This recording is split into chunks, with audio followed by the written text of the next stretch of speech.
Bulletin का आगाज करें। सबसे पहले खबर दें, कराची में बल्दियाती ज़िमनी इंतखाबात का मैदान पीपल्स पार्टी ने मार लिया। जियालो का जश्न जारी है। गैर सरकारी गैर हतमी नताइज के मुताबिक कराची में यूसीस की 11 नशिस्तों में से 7 पर पीपल्स पार्टी कामयाब हुई है। यूसी की 4 नशिस्तों पर जमात इस्लामी ने कामयाबी समेटी।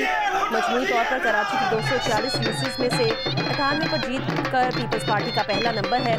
89 नशिस्तों के साथ जमात इस्लामी दूसरे और 42 नशिस्तों के साथ तहरीक इंसाफ तीसरे नंबर पर है। मुस्लिम लीग नून 7, JUI 2, तहरीक लब्बैक और आज़ाद उम्मीदवार ने एक नशिस्त पर कामयाबी हासिल की।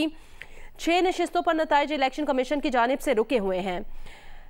इतवार को कराची में होने वाले बल्दियाती ज़िमनी इंतखाबात में वार्ड्स की तमाम 15 नशिस्तों में से 7 पर पीपल्स पार्टी जीत गई। 5 पर जमात इस्लामी कामयाब करार पाई। तहरीक इंसाफ 2 और मुस्लिम लीग नून 1 वार्ड पर कामयाब हुई है।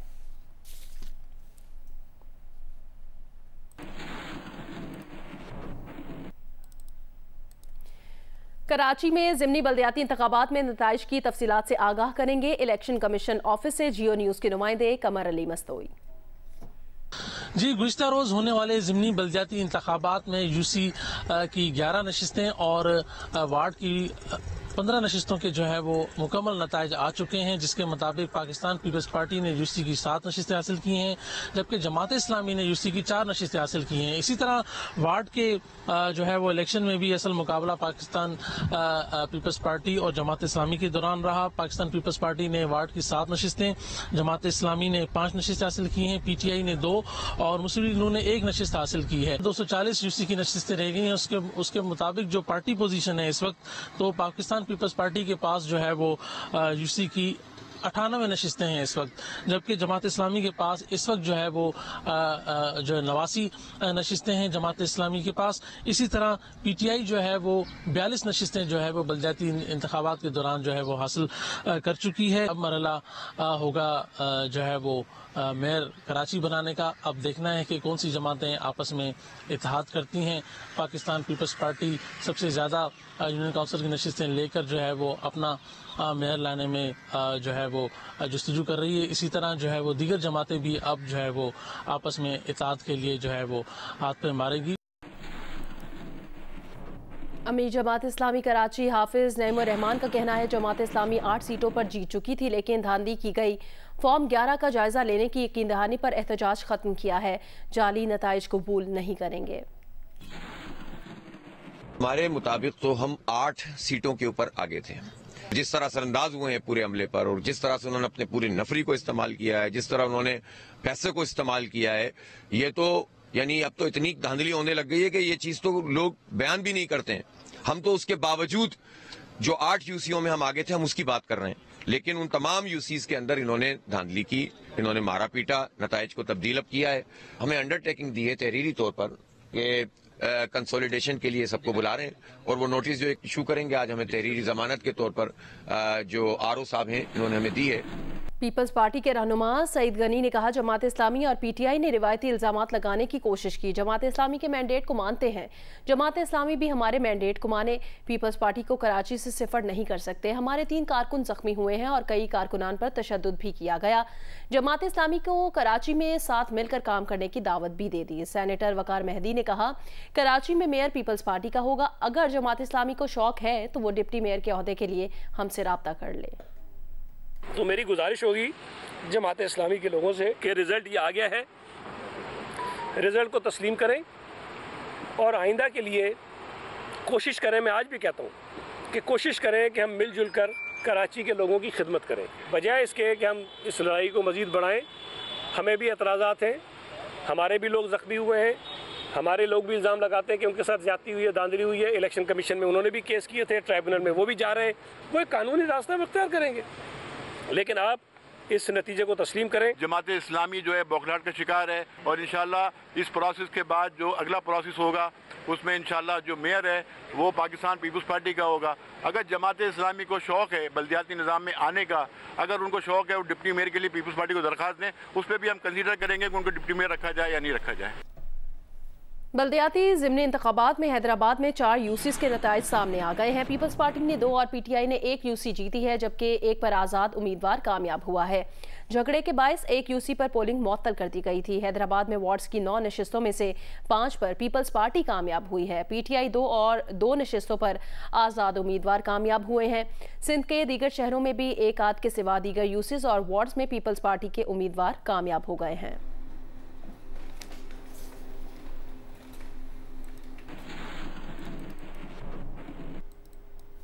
आगे बढ़ें, खबर दें। सुप्रीम कोर्ट में supreme court practice and procedure act के खिलाफ दरखास्तों पर समाअत आज दोपहर 12:30 बजे होगी। चीफ जस्टिस की सरबराही में 8 रुकनी बेंच केस की समाअत करेगा। विफाकी हुकूमत ने केस को फुल कोर्ट के सामने मुकर्रर करने की बाकायदा दरखास्त दायर कर दी। दरखास्त में विफाकी हुकूमत ने सुप्रीम कोर्ट के तमाम जजेस पर मुकम्मल एतमाद का इजहार किया है। सुप्रीम कोर्ट ने 2 मई को होने वाली समाअत में तमाम फरीकैन को तहरीरी जवाबात जमा कराने की हिदायत की थी। अदालत ने अटॉर्नी जनरल से पार्लियामेंट की कार्रवाई और कायमा कमेटी का रिकॉर्ड भी तलब कर रखा है।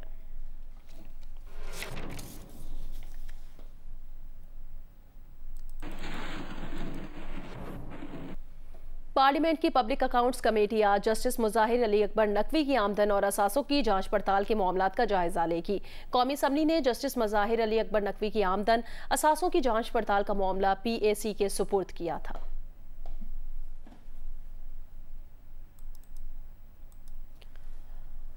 वाशिंगटन में पाकिस्तानी सिफारत खाने की मिल्कियती इमारत के बाहर लोकल गवर्नमेंट की जानिब से लगाया गया नोटिस गायब हो गया है। जियो न्यूज़ के राब्ता करने पर सिफारत खाने ने कोई जवाब ना दिया।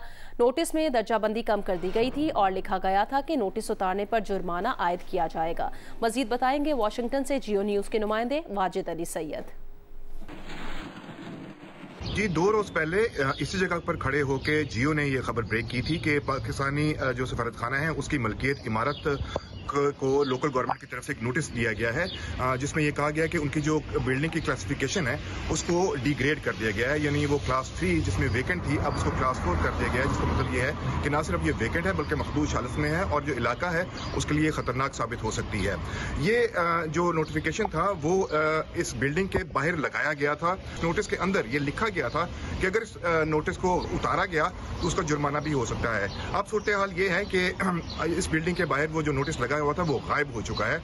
ये नहीं मालूम है कि ये क्या पाकिस्तानी सिफारत खाने ने लोकल गवर्नमेंट के साथ बात करके ये तय किया है कि जो उसका डिग्रेडेशन हुई थी उसको उतार दिया जाए, उसको खत्म कर दिया जाए, या खुद एम्बेसी को मालूम है कि ये नोटिस यहाँ पर मौजूद था और अब नहीं है, और ये भी कि किसने उसको उतारा है। हमने एम्बेसी को जब अप्रोच किया तो उनकी तरफ से अभी तक कुछ जवाब नहीं आया, लेकिन जो लोकल गवर्नमेंट है उनके जो बिल्डिंग के जो ऑफिस है उनको जब अप्रोच किया तो उनकी जो दस्तावेजात हैं सरकारी उसके अंदर इसको अभी भी क्लास 4 की कैटेगराइजेशन। हैदराबाद में आज से मैट्रिक के सालाना इम्तिहान शुरू हो रहे हैं। हैदराबाद रीजन में 66,000 से ज्यादा तलबा और तालिबात शरीक होंगे। तमाम अजला में दफा 144 नाफिज की गई है। तफसीलात बताएंगे काजी शकील। देखिए, सानवी व आला सानवी तालीमी बोर्ड हैदराबाद के तहत आज से 9वीं और 10वीं जमात के इम्तहानात का आगाज़ हो रहा है। ये इम्तहानात 2 मराइल में लिए जा रहे हैं। जो आज से 15 मई तक 10वीं जमात के इम्तहानात होंगे। 10वीं जमात के इम्तहानात में कुल 66,044 तलबा व तालबात शरीक हो रहे हैं, जिनके लिए जो 263 इम्तहानी मराकिज़ कायम किए गए। आज पहला पेपर है वो बायोलॉजी का है, मैट्रिक का, जिसके लिए जो बोर्ड ने तमाम इंतजाम मुकम्मल कर लिए हैं। जो ये भी पता चलो जो कमिश्नर हैदराबाद है उन्होंने हैदराबाद समेत जो बदीन है, ठट्टा है, सजावल है, मटियारी है, टंडो मोहम्मद खान है, दादू है, इन अजला में जो इम्तहानी सेंटर्स के अतराफ में दफ़ा 144 ने नाफिज कर दी है। लाहौर में जस्टिस कार्नेलियस कॉन्फ्रेंस से खिताब करते हुए चीफ जस्टिस पाकिस्तान उमर अता बंदियाल ने कहा, आइन अगर कहता है इलेक्शन 90 दिन में हो तो ये हमारी चॉइस नहीं, ड्यूटी है। उन्होंने कहा कि अदालत को बताया गया कि सियासी जमातों के दरमियान मुज़ाकरात जारी हैं, देखते हैं क्या होता है। उन्होंने ये भी कहा कि अदालतें एग्जीक्यूटिव ऑर्डर पास नहीं कर सकती, फैसलों की अखलाकी अथॉरिटी होती है, कोई अदालती फैसला चैलेंज ना हो तो वो हतमी होता है। When it comes to constitutional enforcement, we must not blink our eyes. If it says 90 days for holding elections, it is our duty to say that. It is not our choice. It is not our choice. It is our duty to say that. Instead of finding a reason why we should avoid to say that. This is what has happened You call it controversy. I'm sorry, I'm not worthy of controversy. I'm a very humble person. You say you support us, please don't say that. I'm just one of the members of the Supreme Court of Pakistan. If you stand up for the Constitution and the law, then you must support the Supreme Court of Pakistan. And not any individual. We have no existence individually. Our existence is as a unit, as a constitutional organ, and that is how we function. But the important thing is that the Supreme Court, when it speaks on merit, its judgment has moral authority. वफाकी वज़ीर एहसन इकबाल ने कहा, अगर वज़ीर आज़म और वज़ीर आला के स्वाबदीदी इख्तियारात हराम हैं तो चीफ जस्टिस के स्वाबदीदी इख्तियारात किस फ़िक़े के तहत हलाल हैं? क्या ये खुला तज़ाद नहीं है? लाहौर में मरकज़ी जमयत अहले हदीस के दफ्तर में गुफ्तगू करते हुए एहसन इकबाल ने कहा, अदालती फ़ैसलों से अदम इस्तेकाम का खदशा पैदा हो गया है। आउट ऑफ सीनियरिटी प्रमोशन पाने वाले जजेस चीफ जस्टिस का साथ देने पर मजबूर हैं। दिलचस्प बात यह है कि 2016 में सुप्रीम कोर्ट ने ख़ुद एक फ़ैसला दिया था जिसमें कहा गया था कि वज़ीर आज़म और वज़ीर आला के सवाबदीदी इख्तियारात गैर आइनी हैं। बात यह है कि अगर वज़ीर आज़म और वज़ीर आला के इख्तियारात गैर आइनी या हराम हैं तो वो कौन सी फ़िक़ा है जिसमें चीफ़ जस्टिस के लिए सवाबदीदी इख्तियारात हलाल हो जाते? हुकूमत ने जब 2 जजेस की तकर्रुरी का मामला था तो चीफ़ जस्टिस की मंशा को पेश नज़र रख कर एक कदम पीछे लिया था और उसके पीछे यही ख्वाहिश थी कि हम अदालत के साथ किसी महाजराई में ना दाखिल हों। लेकिन अदलिया ने, मुझे अफसोस से कहना पड़ता है कि उसे हुकूमत की कमज़ोरी से ताबीर लिया और अगर हुकूमत 2 कदम पीछे हटी तो अदलिया 1 कदम आगे और बढ़ गई, तो उसकी वजह से ये वज़ीर आज़म शहबाज शरीफ ने कहा, इमरान खान ने इंग्लैंड के अलावा न्यूजीलैंड तक में मेरे खिलाफ शवाहिद इकट्ठे करने की कोशिश की।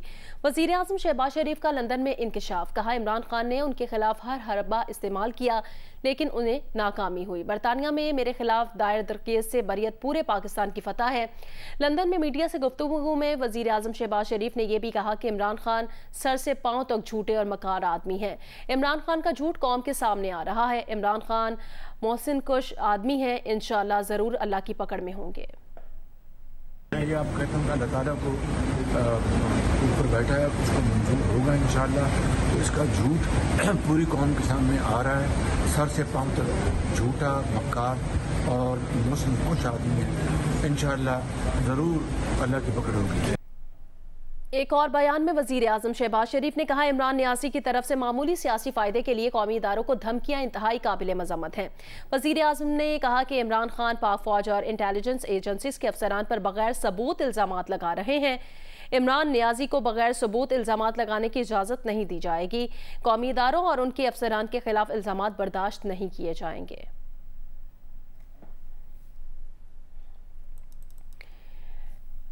तहरीक इंसाफ के चेयरमैन इमरान खान ने कहा कि पीडीएम सुप्रीम कोर्ट के हुक्म पर अमल करती दिखाई नहीं दे रही। इलेक्शन न हुए तो तहरीक इंसाफ भरपूर ताकत के साथ सड़कों पर होगी।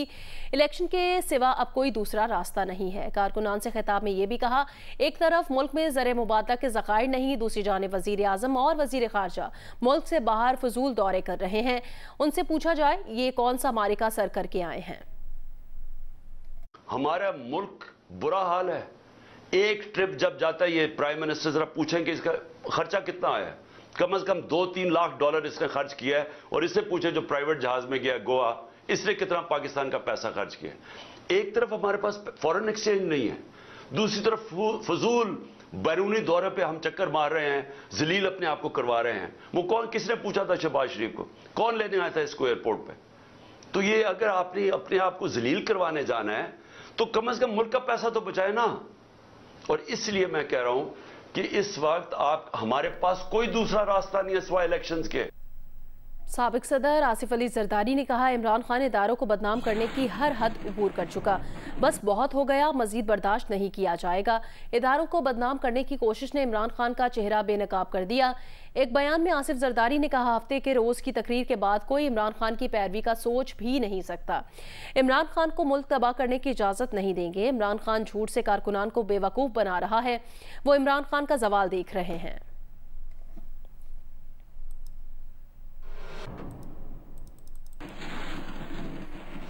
वज़ीर आज़म के मुआविन ख़ुसूसी अताउल्लाह तारण ने कहा कि पंजाब में इलेक्शन अदालतों के जरिए मिलेंगे, ना सड़कों पर आकर। हुकूमत 30 जुलाई से पहले असम्बलियाँ तहलील नहीं कर सकती। मुज़ाकरात की गुंजाइश अब भी बाकी है, लेकिन PTI को लचक दिखाना पड़ेगी। जियो न्यूज़ के प्रोग्राम नया पाकिस्तान में बात करते हुए अताउल्लाह तारण ने कहा, वो इस्लामाबाद में PTI ख़वातीन कारकुनान की गिरफ्तारियों की मजम्मत करते हैं, लेकिन PTI भी कानून की खिलाफ वर्जी से बाज रहे। क्या अब पंजाब में इलेक्शन का फैसला अदालत में होने जा रहा है या सड़कों पे होने जा रहा है? क्योंकि इमरान खान ने कहा है कि अगर 14 तारीख को इलेक्शन नहीं हुए तो सड़कों पे निकलेंगे। और मुझे नहीं लगता कि अगले 7 दिनों के अंदर इंतखाबात पंजाब में मुमकिन होंगे। जो मुज़ाकरात चल रहे थे वो किसी मंतकी अंजाम तक पहुंच सकते हैं, क्योंकि सबसे बड़ा ब्रेक थ्रू ये हुआ कि मुल्क में एक ही दिन इंतखाबात करने पर इत्तेफाक हुआ। अब ऑब्वियसली एक बोन ऑफ कंटेंशन है, एक डेडलॉक आया और वो वफाकी हुकूमत की तहरीर के हवाले से आया। हम तो सुप्रीम कोर्ट में भी अपना तहरीरी जवाब जमा करा चुके हैं कि हमें IMF के मुआहदे का इंतजार है, हमने बजट पास करना है, दोस्त ममालिक से जो हमारे माली मामला चल रहे हैं उनको तक पहुंचाना है। तो ये सारी मुश्किलात जो हैं ये केयर टेकर गवर्नमेंट आके हल नहीं कर सकती, ये हमारी फेडरल गवर्नमेंट ने ही करना है। तो मुझे लगता है कि अभी गुंजाइश है, हुकूमत की ये जिम्मेदारी है, हुकूमत उस पर गिव अप नहीं कर सकती, दोस्त ममालिक के साथ अपने मामलात को आगे चलाना है। तो वो तो 30 जुलाई से तो पहले हम किसी सूरत मूव नहीं कर सकते। तहरीक इंसाफ को इस बात का इदराक होना चाहिए कि इलेक्शन का जो भी हल निकलेगा वो मुज़ाकरात के नतीजे में निकलेगा। थोड़ी उनको लचक दिखानी होगी, अगर नहीं दिखाएंगे तो ऐसे ही बैठे रह जाएंगे, उनके हाथ कुछ नहीं आएगा। मैं as a democrat, as a grass root politician ये समझता हूँ कि 144 नहीं लगनी चाहिए। मैं कंडेम करूंगा कि खवातीन के साथ ऐसा सलूक नहीं होना चाहिए, मगर इनके कारकुनान को चाहिए कि पहले बाकायदा इजाजत लें। एक तरीकेकार है कि एडमिनिस्ट्रेशन से इजाजत लेके आपने प्रोटेस्ट करना है। जमान अनवर जानी रुस्तम पाकिस्तान बन गए। लाहौर के पंजाब स्टेडियम में होने वाले जबरदस्त मुकाबले में आसिफ पहलवान मोची को पॉइंट की बुनियाद पर शिकस्त हो गई। मुकर्ररा और इजाफी वक्त में कोई पहलवान एक दूसरे को ना पछाड़ सका। सुहेल इमरान की रिपोर्ट। लाहौर के पंजाब स्टेडियम में रुस्तम में पाकिस्तान दंगल के लिए आसिफ मोची पहलवान और जमान जानी पहलवान में जोड़ पड़ा। ये मुकाबला इंतहाई दिलचस्प रहा। मुकर्रर वक्त में कोई पहलवान एक दूसरे को न पछाड़ सका।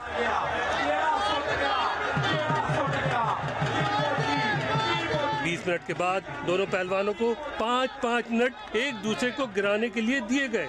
इसमें भी कोई पहलवान कामयाबी हासिल न कर सका। फिर फ्री स्टाइल मुकाबला हुआ, जिसमें पॉइंट पर जमान अनवर जानी ने आसिफ पहलवान मोची को हराकर रुस्तम पाकिस्तान का टाइटल अपने नाम कर लिया।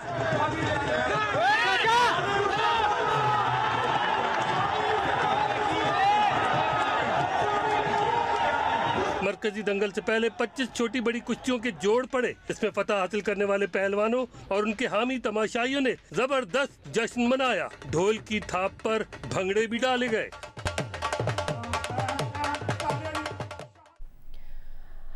Bridge federation of Asia and middle east championship Lahore में जारी है। इवेंट में पाकिस्तान और भारत की मर्द और खवातीन टीमों समेत 6 ममालिक की टीमें शरीक हैं। भारतीय खिलाड़ियों का कहना है पाकिस्तान में चैंपियनशिप का हिस्सा बनकर बहुत मजा आ रहा है।